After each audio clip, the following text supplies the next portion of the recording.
Pemirsa, Anda menyaksikan Dunia Dalam Penerangan bersama saya Fargiza Abdan Malikul Mulki, dosen astronomi FMIPA ITB. Hari ini di studio telah hadir bersama saya seorang mahasiswa astronomi. Perkenalkan, saya Abdullah Zaki Hanif, bisa dipanggil Zaki. Kali ini saya akan mewawancara Zaki terkait dengan salah satu ekspedisi yang pernah dilakukan Zaki ya, bersama tim terkait dengan pengembangan astrowisata di Pulau Sabu. Oke, Zaki beberapa bulan lalu benar ya pergi ke Pulau Sabu untuk melakukan pengukuran kecelangan langit malam. Benar, kami dan tim melakukan pengukuran kecelangan langit malam di Pulau Sabu dan di Pulau Rai juga. Untuk apa pengukuran langit malam itu dilakukan? Apa pentingnya? Jadi pengukuran kecelangan langit malam kita lakukan sebagai dasar pembuatan naskah akademik yang akan menjadi acuan sebuah peraturan daerah yang akan digunakan untuk menjadi dasar pelindungan langit malam di Pulau Sabu dan Rai juga. Oh, jadi semacam konservasi langit malam. Benar, Pak. Supaya tidak dikontaminasi oleh lampu-lampu atau cahaya-cahaya artifisial dari bumi. Benar. Nah, terkait dengan hal itu, saya pernah mendengar istilah dark sky places. Dapat Zaki jelaskan lebih lanjut apa itu maksudnya? Jadi dark sky places sesuai dengan translasinya langsung dari bahasa Inggris itu tempat-tempat yang memiliki langit gelap. Langit gelap ini dilindungi oleh pemerintah daerah dan dengan regulasi-regulasi yang ada untuk menjaga kegelapan malam agar langit yang gelap itu dapat dinikmati oleh sebagian seluruh masyarakat. Ya. Bahkan kita harus berpikir lebih panjang lagi bahwasanya bukan hanya kita generasi ini yang berhak atas langit malam, benar, tapi generasi-generasi berikutnya juga 100 tahun ke depan kita juga memastikan langit malam itu tetap gelap. Nah, terkait dengan itu memang saya juga pernah melakukan propaganda sewaktu saya masih mahasiswa, yaitu mari kita jaga indahnya langit malam ya, karena gelap adalah birunya langit malam. Oke. Zaki dan tim ketika melakukan ekspedisi ini ke Pulau Sabu, itu alat dan metode apa yang digunakan dalam melakukan pengukuran langit malam ini? Jadi saya dan tim menggunakan SQM. SQM itu Sky Quality Meter. Itu alat bentuknya kotak. Jadi alat itu menyerap cahaya-cahaya di langit, lalu nanti menghitung besar magnitudo dari langit pada daerah yang kami lakukan survei. Jadi unit yang kami gunakan itu model Unihedron SQM DLLU, itu kotak besar itu. Jadi kami gunakan dua metode dengan model tersebut. Yang pertama metode zenith, kita arahkan ke zenith, ke atas langit. Kita patokan ke sebuah tiang yang ada di daerah, kita temukan ada pohon atau apa, kita ikat, lalu kita diamkan selama sekitar 30 menit atau lebih. Lalu yang kedua ada metode all sky, kita mencoba mengarahkan SQM ke seluruh arah langit agar kita mendapatkan hasil yang lebih merata. Oke. Jadi sky quality meter ini memang alat yang biasa digunakan oleh astronom untuk mengukur langit ya? Iya.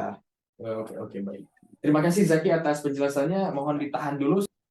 Oke, sekarang kita akan terhubung dengan salah satu anggota tim ekspedisi lainnya yang tidak bisa hadir secara offline di studio, yaitu Laksma Satya. Halo, Laksma Satya. Apakah Anda dapat mendengar suara saya? Halo, baik Pak Giza, saya jelas bisa mendengar suara Bapak dan terima kasih atas undangannya ke dalam acara ini, sungguh sangat momen yang sangat luar biasa dan berharga buat saya. Oke, terima kasih. Saya sudah bertanya kepada rekan Anda ya, Saudara Zaki. Sekarang saya ingin menggali hal yang berbeda dari Anda ya. Saya ingin bertanya lebih lanjut tentang properti fisis dari langit yang ada di Pulau Sabu. Keadaannya itu seperti apa? Dapatkah Anda menceritakan sebetulnya seperti apa kondisi yang saat ini ada tentang penerangan yang ada di Pulau Sabu? Oke, baik. Mungkin buat beberapa bulan yang lalu itu ditemukan sejumlah banyak lampu, tapi tidak terlalu banyak karena di sana masyarakatnya cukup dikit juga. Lampu khususnya lampu perumahan itu ada di sekitar depan rumah mereka tanpa ada pelindung sama sekali. Hal ini membuat arah cahaya dari lampu tersebut itu bisa mengarah ke langit dan bisa menimbulkan efek polusi cahaya.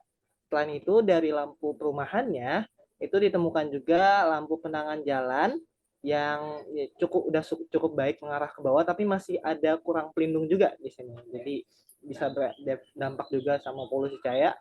Lalu ditemukan juga beberapa lampu-lampu di suatu tempat, ya lampu-lampu seperti papan reklame itu yang buat periklanan itu juga ditemukan, tapi tidak terlalu banyak nilainya. Tapi ini juga masih termasuk berdampak juga pada kualitas langit malam di Pulau Sabu ini. Sekian. Baik. Kondisi langitnya sendiri saat ini seperti apa di sana? Oh, Dengan kondisi penerangan seperti itu, apakah kita masih dapat melihat bintang di malam hari tanpa harus bersusah payah menggunakan alat bantu seperti teleskop dan lain-lain? Kondisi langitnya seperti apa? oke, baik. Buat kondisi langitnya ini sangat apa ya fenomenal buat dilihat ya, karena apabila ketika saya berada di sana dan saat malam hari itu lumayan sangat kagum atau takjub juga terhadap pemandangan langit di sana. Jadi kayak saya dapat melihat berbagai macam-macam bintang, berbagai ada itu juga siluet Bima Sakti juga yang terlihat dengan jelas, dan saya juga sempat mengambil beberapa foto juga terkait langit di sana, dan itu cukup sangat fenomenal dan ya sangat indah lah, terutama buat saya yang khususnya orang anak kota banget. Itu yang kita tidak pernah bisa melihat kondisi langit seperti ini di perkotaan, khususnya kota Jakarta, di mana semua lampu-lampu gedung itu menyinari langit sehingga kagak ada kelihatan bintang sama sekali. Tapi ketika berada di sini, itu saya sangat wow, ini amazing gitu, kayak wah banyak bintang banget kayak Baik ya. gitu loh, mantap. Oke, oke, baik. Nah, selama Anda melakukan penelitian di sana ya, jadi apa yang dapat Anda simpulkan soal kondisi langit di Pulau Sabu gitu ya? Hasil pengukuran Anda dengan berbagai metode dan tim itu bagaimana? Apa yang dapat Anda sampaikan kepada para pemirsa? Oke, berdasarkan hasil pengukuran saya, tadi telah dijelaskan juga sepertinya oleh Kak Jaki, itu kita mengambil dengan dua metode atau dengan dua cara, yaitu dengan arah zenith dan arah all sky. Dan rata-rata buat arah zenithnya atau arah ke atasnya itu kan untuk mendapatkan kecerlangan murni. Jadi kayak untuk mendapatkan apa ya, semacam nilai kecerlangan tanpa ada efek polusi cahaya, dan nilainya itu sekitar 22,81, dan ini cukup tinggi, dan cukup tinggi ini berarti cukup baik dibandingkan dengan kota-kota yang cukup padat polusi cahayanya. Lalu dalam arah off-sky-nya itu berada di 20,44.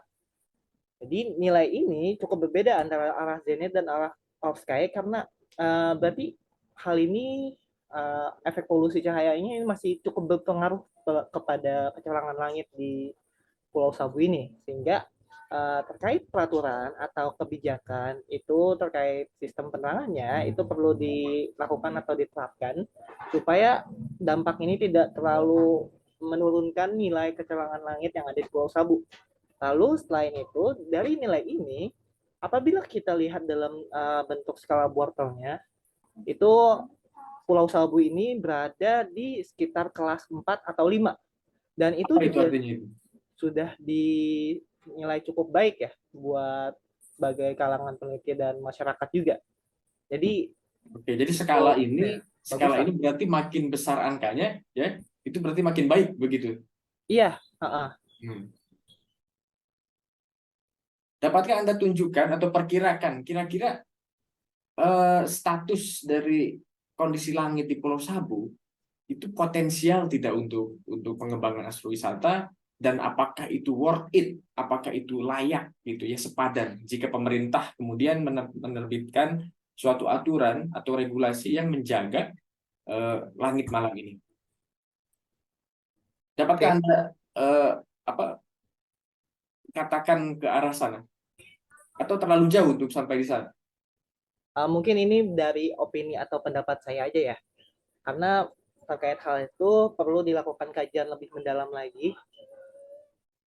Menurut saya terkait nilai ini itu sudah lumayan cukup, udah sangat berpotensi lah buat bisa kita mengembangkan suatu astrowisata di tempat ini. Karena dengan nilai tersebut kita sudah mendapatkan pemandangan langit yang penuh bintang, bahkan dengan siluet Bima Sakti yang terlihat jelas sabuknya, atau bentangannya, maaf. Itu bisa menjadi sebuah pengalaman yang sangat berharga atau fenomenal dan daya tarik buat para wisatawan untuk berkunjung ke Pulau Sabu. Dan hal ini pastinya bakal ada peningkatan perekonomian juga buat orang-orang di daerah Sabu karena banyaknya pengunjung atau wisatawan yang datang untuk menghidupkan atau ya begitulah ibaratnya. Jadi aku rasa ini cukup sangat potensial buat dikembangkan lagi buat fasilitas astrowisata di sana. Oke, Laksma, terima kasih banyak. Saya harap Anda masih tetap terhubung dengan kami di sini. Sekarang saya akan kembali ke Zaki di studio. Oke, Zaki, apa harapan Anda tentang langit di Pulau Sabu ke depan? Barangkali harapan kepada pemerintah juga masyarakat sekitar.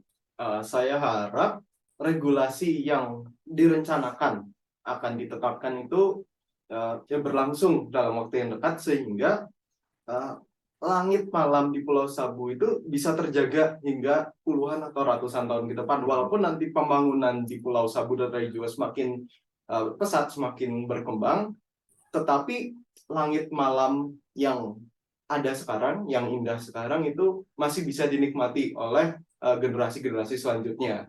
Dan tentunya bisa dinikmati oleh wisatawan yang ingin menikmati keindahan langit malam yang tidak ada di kota-kota besar. Baik. Oke. Saya kembali ke Laksma. Apakah ada tambahan harapan Anda? Ada. Jadi mungkin hal ini? kalau menurut saya itu harapannya kalau ibaratnya ini sudah terjadi, masyarakat juga tahu nih bagaimana dampak dari polusi cahaya terhadap suatu daerah dan langitnya. Jadi kayak membandingkan antara kalau misalnya mereka di Jakarta itu kayak gini langitnya, tapi kalau misalnya di Pulau Sabu, wah sangat fenomenal gitu.